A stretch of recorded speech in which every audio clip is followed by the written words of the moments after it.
Esiet sveicināti ar šodienas studijas viesīs. Savulaik iepazinos, kad viņš vēl strādāja vienā no lielākajām Latvijas bankām. Tas tāds, manuprāt, intriģējošs pieteikums. Tagad viņš risina citu cilvēku finansiālās problēmas. Vēl intriģējošāks pieteikums. Pāvils Nersons, šodienas viesis. Pāvēl, es tagad mēģināšu atkārtot firmas nosaukumu Core Management, pareizi? Jā, Core Management. Es saprotu, ka jauna kompānija. Jā, mēs tikai šogad uzsākuši darbu. Lūk, paldies, ka atnāci, un tad stāsti par to, ka, kā jau mēs smējāmies pirms tam, ka, ja kādam vajag palīdzību, kā menedžēt finanses un tā joprojām, visi laipni aicināti. Bet, ja nopietni, tad kā finansists no bankas, kur bija tā ideja, kad tu aizgāji un izdomāji, ka tev jāsāk šāds biznes, un kāpēc tāds funktieris, ka tas būs pieprasīts, un uz ko jūs īstenībā lielākoties koncentrēties, ko jūs piedāvājat? Pirmkārt, mēs koncentrējamies, protams, uzņēmumu, tā konsultēšanu un piedāvājam viņiem gan konsultācijas, gan krīzes vadību kā tādu.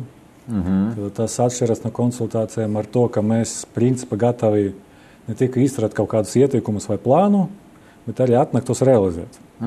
Tas, mēs uzskatām, ir samērā priekš Latvijas unikāls piedāvājums, jo gan pasaulē nemaz tik unikāls nav, kas arī ir daļai atbilde uz tavu jautājumu, kāpēc tā bija doma šeit tādu uzsākt. Es arī esmu starptautiskas organizācijas Turnaround Management Association biedrs. Labs vārds Turnaround. Jā, ko mēs latviski meklējam tādu labu tulkojumu, starp citu, tas, burtiski tas tā kā apgriezt vai riņķi, vai apgriezt, atpakaļ. Jā. Tad, neko labāk par rehabilitāciju. Nedaudz ar citu, kad novirzi, bet līdzīgi, laikam, pēc būtības terminu mēs neizdomājam.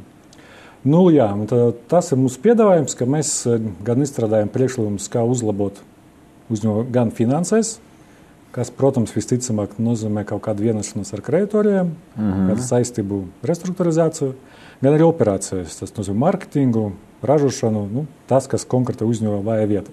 Jo kas, manuprāt, ir svarīgi, par ko bieži vien aizmirst, kad runā gan par restruktūrizāciju labprātīgu, bez tiesas procesiem vai arī tiesiskas aizsardzības procesa ietvaros, ka nepietiek tikai mainīt kaut ko ar saistībām.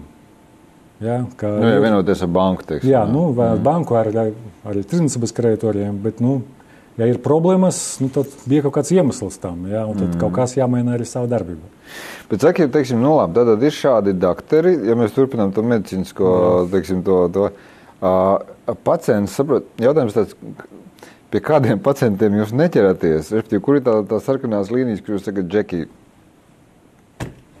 piedodiet, bet jums ir maz šanses izdzīvot, un kas ir tas, kas, lai jūs tā kā ķertos pie tā klienta?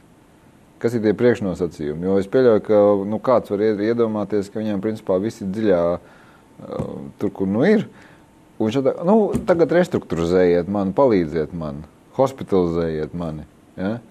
Kur ir tas, kas, lai cilvēku ar uzņēmumu būtu vērts krāmēties vispār? Viens varbūt samērā tāds skaidrs juridisks, tas slieksnis, vai ne? Tā ir pat maksāt nespēja. Jau tā ir ierasināta, un principi tad pašam paradniekam, pašam uzņēmumam tad arī maza teikšana īstenībā par kāda veida pakalpojumiem vai mūsu vai citiem. Tur jau darbojas administrators, un pa lielam tas nozīmē, ka tad uzņēmuma vērtība ir nekāda, ka jādarbojas kreditoru intereses. Es nenolaidu līdz brīdim, kad iestājas jau tā kā maksāt nespēja. Okay. Bet saka tā, daudz tiek runāts par biznesu Latvijā specifiskumu, un tur varētu būt dažādas tēmas, sākot no tā, ka daudz ir uzņēmēji pirmā paudze, un tad viņi paši to biznesu izveidojuši, un viņi labāk, uztver to kā savu, gan arī vai bērnu un tā. Bet, cik labprātīgi, cik cilvēki Latvijā uzņēmēji piesaistas šādus pakalpojumus, jo man jau liekas, ka ja viņi jūt, ka viņiem ir velkus slimība, tad viņi drīzāk iestājās kādā politiskā partijā vai kaut kā tā un mēģina tas jautājumu savādāk risināt. Ja? Viņi akceptē šādu, ka ir tāds servis, ir tāds biznes, kuram ir jāmaksā, es tā saprotu, Nu, par to, ka tagad tev nāks un sakārtos drusku, ja vismaz pateiks viedokli, kā jādara. Nu jā, tev pilnīgi taisnība, ka Latvijā tas nemaz tik viegli nenāk, kas saistīts, iespējams, tiešām ar to pašu mentalitāti un to pieredzi, ka pārsvarā, ja mēs runājam par vidējiem lieliem uzņēmumiem, akcionāri arī paši aktīvi piedalās vadībā.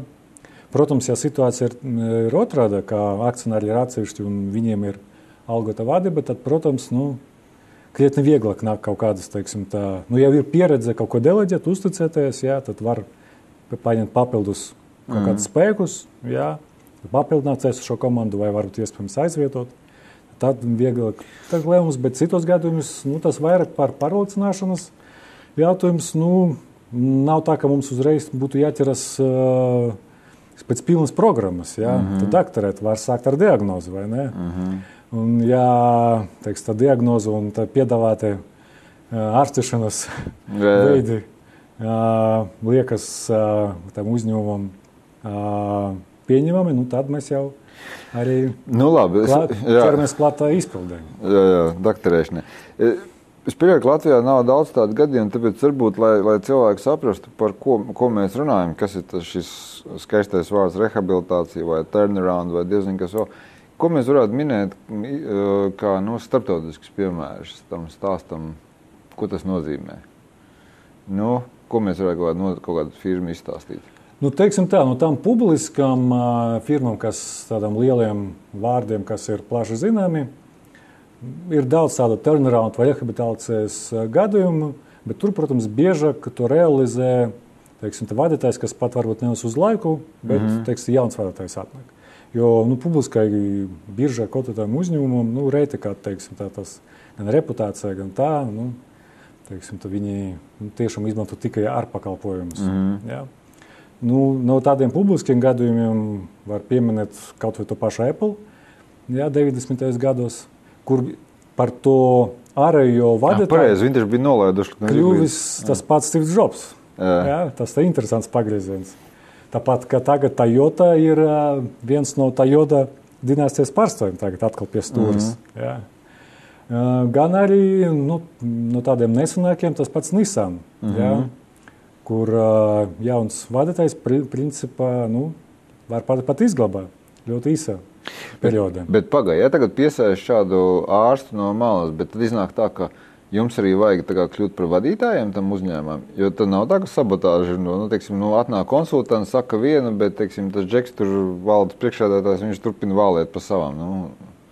Tas atkarīgs no konkrētas situācijas, gan kas tas valdes priekšsēdētājs attiecībā pret akcionāriem ir, jā, gan, cik lielā mērā tās problēmas vainojams viņš, vai viņš varbūt arī pats ir jauns, jā.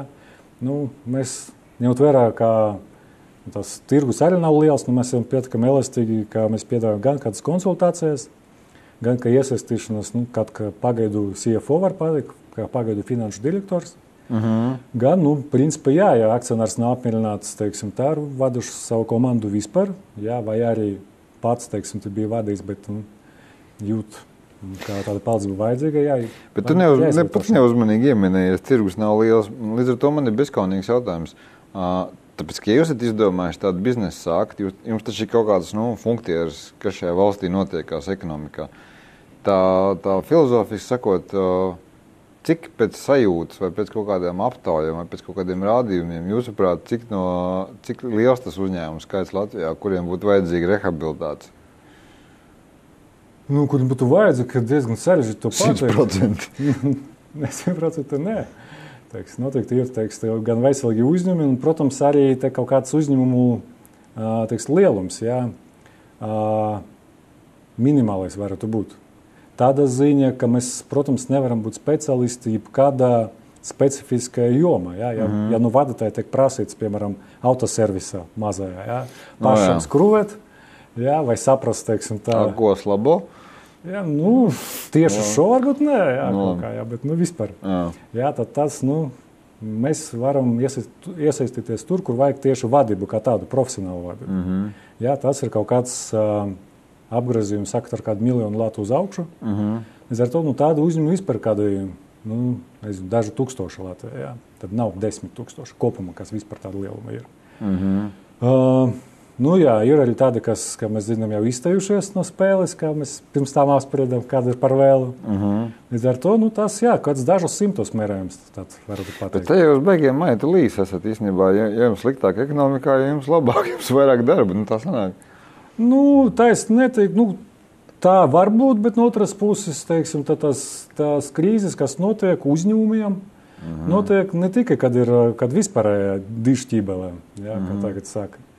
Tā paši piemēri, teiksim, protams, tā nav tāda krīze, kas varbūt apdraud izdzīvošanu. Tā paša Toyota, jā, ko mēs tikko pieminējām, jā, nav atkarīga no ekonomikas stāvokļa.